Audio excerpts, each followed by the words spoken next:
लड़के से प्रेम करती है और माँ बाप भी बच्चों से प्रेम करते हैं, तो किसका प्रेम श्रेष्ठ है, माँ बाप का या किसी लड़का या किसी लड़की का? क्यों श्रेष्ठ है?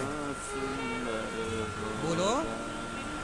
क्योंकि माँ बाप केवल देना चाहते हैं अपने बच्चों को, लेना कुछ नहीं चाहते। जबकि कोई लड़की कोई लड़का यदि प्रेम करेगा तो वो प्रेम नहीं है, केवल कुछ लेने का स्वार्थ है।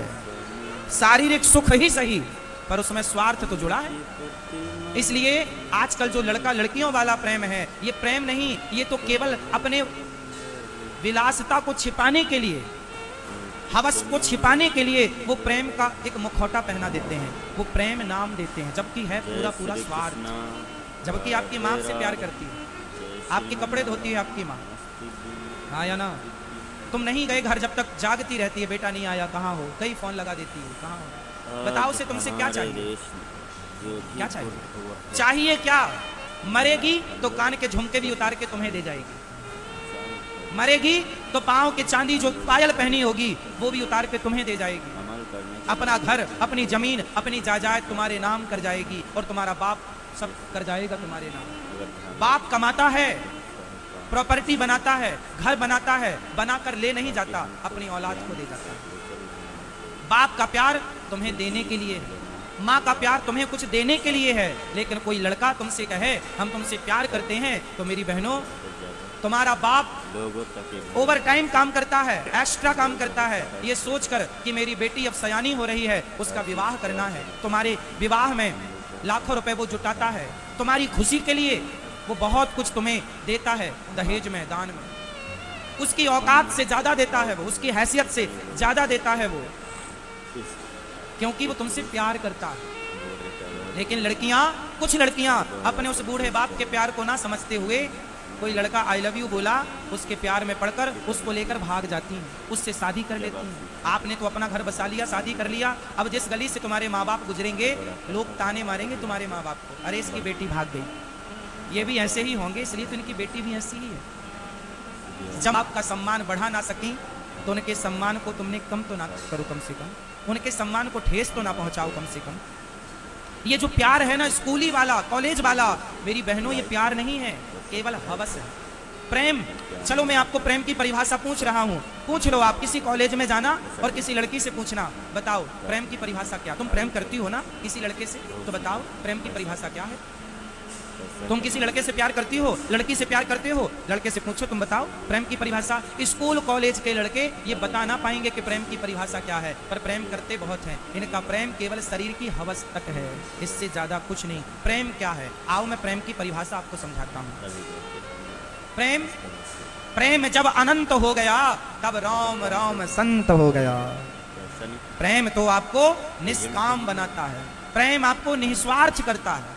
सवाल है, हो सकता है और भी बहुत सारे लोग हैं जो इसी परिस्थिति से मतलब जा रहे हैं। आज का जो युवा है मतलब लड़की के लिए अपनी जान देने के लिए भी तैयार है। पर मेरा एक सिंपल सा सवाल है कि मतलब कहने की बात है, मैं मतलब भगवान से प्यार करना चाहता हूँ। आजकल लड़की से तो हर, मैं अभी कोई ऑनलाइन वर्क करता हूँ और उसमें हमें सभी लोगों को देखते हुए चलना पड़ता है। पढ़ाई पूरी होगी आपकी? हाँ, मेरा ग्रेजुएशन हुआ है, मैं अभी 21 साल का हूँ। ठीक है, तो अभी और पढ़ने का विचार है, आगे क्या करने का? मतलब अभी मैंने जो ग्रेजुएशन कराया, अब जो भी व्यक्ति सोचता है कि भाई आजकल जो पढ़ाई लोग कर रहे हैं वो तो बस यही एक सोचे उनकी कि हमें कोई 20-25 हज़ार की जॉब मिले। तो मैं अभी जो वर्क कर रहा हूँ वहाँ से मुझे अच्छा खासा अर्निंग होता है और मैंने जो पढ़ाई किया है उतना पढ़ाई काफ़ी होता है। सही है, फिर ठीक है, फिर अपना बिजनेस ही आगे बढ़ाओ और समाज की सेवा, समाज की सेवा करो। समाज की सेवा करते हुए समाज को भगवान के रूप में मानो। भगवान मतलब मंदिर के भगवान नहीं, प्रत्येक दीन दुखी में, हर जरूरतमंद में ईश्वर को देखना, इसी से भगवान प्रसन्न होते हैं। ठीक है, सबकी सेवा करो, सबकी मदद करो, भूखे को रोटी दो, प्यासे को पानी दो, निर्वस्त्र को वस्त्र दो, हर की सेवा। यही है ईश्वर की प्रसन्नता।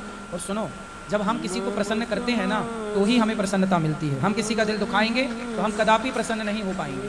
तो सबको प्रसन्न रखना ही आपकी प्रसन्नता है। खूब पैसा कमाओ, उस पैसे से समाज की खूब सेवा करो। और एक दूसरी बात है, मैं कुछ 1-1.5 साल पहले किसी लड़की के रिलेशन में था, तो अभी प्रेजेंट टाइम में जो अभी हालत है कि उनकी तरफ से कहना है कि भाई आप घरवाली को कन्विंस करो। अभी प्रेजेंट टाइम में कुछ ऐसी बात है, मैं उस वजह से के साथ थे आप, उसने जब धोखा दिया? नहीं, धोखा तो नहीं दिया वैसे, हाँ। अभी भी है, पर आजकल की लड़की को मतलब कुछ टाइम के बाद पता चलता है कि यहाँ पर अपनी तो मतलब कुछ इसमें तो अपना कोई फ़ायदा है नहीं है, बहुत टाइम हो जाता है। पर मैं जिस चीज़ में वर्क करता हूँ तो मुझे पता चला नहीं, कि तो लड़की में जब आपका मन था तो फिर अचानक लड़की से मन हट के भगवान में कैसे लग गया? क्योंकि मुझे अभी दिख रहा है कि मुझे उस चीज़ में कोई ज़्यादा फ़ायदा है भी नहीं और इसमें मैं अपने आप को बर्बाद होते हुए दिख रहा हूँ। तो अभी मुझे लग रहा है कि इस चीज़ से मुझे दूर जाना चाहिए और सही समय पे आप जाग गए, वरना बर्बाद हो करके लड़के लौटते हैं। आप अच्छा है कि बर्बाद होने से पहले ही रुक गए। सही है। 21 साल की उम्र है, लेकिन इस 21 साल की उम्र में लड़की वड़की के चक्कर में क्यों पड़ गए आप? अब इसका तो जवाब मेरे पास है नहीं है, पर कितने साल से हो उस लड़की के चक्कर में? 1.5 साल। 1.5 साल मतलब जब आप 20 साल के 19.5 साल के थे तब से आप उसके 19 साल के लड़के पैसा थे। नहीं रहा है। 20 साल की उम्र से चल बताओ रहा लड़की की है, जरूरत पड़ गई आपको। एक कंपनी क्या शादी कर लो जल्दी। यहाँ बैठो। सही बोल रहे हैं, जल्दी ब्याह करो। उसी से करोगे किसी और से? नहीं, अभी मैं प्रेजेंट टाइम में ये सोच रहा हूँ कि मैं अपने आप को पहले सफल कर लूँ। हाँ, जब आप सफल हो जाओगे, भगवान करे जल्दी हो, मुझे एक प्रश्न का उत्तर दो। उसी लड़की से ब्याह करोगे किसी और से? नहीं, मैं उसी लड़की के पीछे यदि पड़ता हूँ तो मेरी बर्बादी तो निश्चित है। तो मैं पहले मतलब आप उससे ब्याह नहीं करोगे? नहीं, वो अभी तो ये बोल रहे हैं ना कि भाई घरवाले को मनाओ। अब घरवाले को मनाने के लिए या तो पहले काम पर ध्यान दो या तो उन्हीं के पीछे पड़ जाओ। तो फिर वो लड़की बोलेगी नहीं कि आपने हमें धोखा दे दिया? हाँ, अभी यही बात है, क्योंकि जो भी था मैं एक बात और बताना चाहूँगा। नहीं, तो आप ये बताओ, आप किसी लड़की के संग रहे, उससे प्यार किया, उसको छुआ और बाद में आप कहेंगे नहीं हम ब्याह तेरे से नहीं करेंगे, तो ये तो आपने उसको धोखा दिया ना, उसके हाँ, साथ छल हो गया। यही बात है। पर मैं पर आपको ऐसा नहीं करना चाहिए। उस लड़की ने जब आपका दामन पकड़ा है तो क्यों छोड़ रहे हो उसे? क्योंकि वो चाहती घरवाले को कन्विंस करो, उसके घरवाले मतलब थोड़ा अलग कास्ट का है। तो मतलब मैं अपने इसमें बस यही एक बात है, या तो मैं उस लड़की को अचीव कर सकता हूँ या तो मैं अपने काम को मतलब दोनों में से एक ही चीज़ ठीक होगी। है, अब आप खूब सफल हो जाओ और पहले सब लड़की वड़की से मन हटाओ, खूब सफलता पाओ, इसके बाद बढ़िया विवाह करना। हाँ, तो मैं आपसे जानना चाहता हूँ कि मैं ऐसा क्या करूँ मैं पूरा फोकस अपने वर्क पर ही लगा सकूँ और मैं जल्दी से सफल बन सकूँ। अपना मन हर लड़की से हटा लो, अपने आप मन लग जाएगा। भाई मन तो एक ही है, या तो लड़की में लगेगा या तो काम में लगेगा। दोनों जगह नहीं हो सकता। मन ना भय 10-20, या लड़की में लगे या लक्ष्य में लगे। तो अब लड़की से हटाओ और लक्ष्य में लगाओ, और यदि लड़की में लगेगा तो लक्ष्य मिलेगा ही नहीं। इसलिए अर्जुन को गुरुजी ने कहा, वशिष्ठ द्रोणाचार्य जी, क्या दिख रहा है? तो क्या दिख रहा था अर्जुन को? अर्जुन को चिड़िया की आँख दिख रही थी। हाँ, वो क्या था? वो उसका निश्चित लक्ष्य था। लक्ष्य था। बस आपको चिड़िया की आँख ही मतलब अपने लक्ष्य को देखना है और किसी को नहीं देखना। चिड़िया भी नहीं दिख रही थी, आँख दिख रही थी। आपको अपना लक्ष्य दिखना चाहिए, सफल हो जाओ। फिर ये लड़की वड़की के चक्कर में बिल्कुल ना पड़ना, और अब किसी लड़के के साथ ऐसा मजाक ना करना जैसा आपने किया। जी ठीक है? बिल्कुल। और मैं पहले एक और- सफल होना, फिर एक लड़की से जो जिसको आपको माँ बाप कहें उससे, सुनो यहाँ छोरा, उससे आप विवाह करना जिससे भी आपके माँ बाप कहें, और प्रेम से सबकी राजी मर्जी से विवाह करके अपना गृहस्थी चलाना। और मैं एक और बात बता दूँ, जैसे देखियो गंगा में मशीन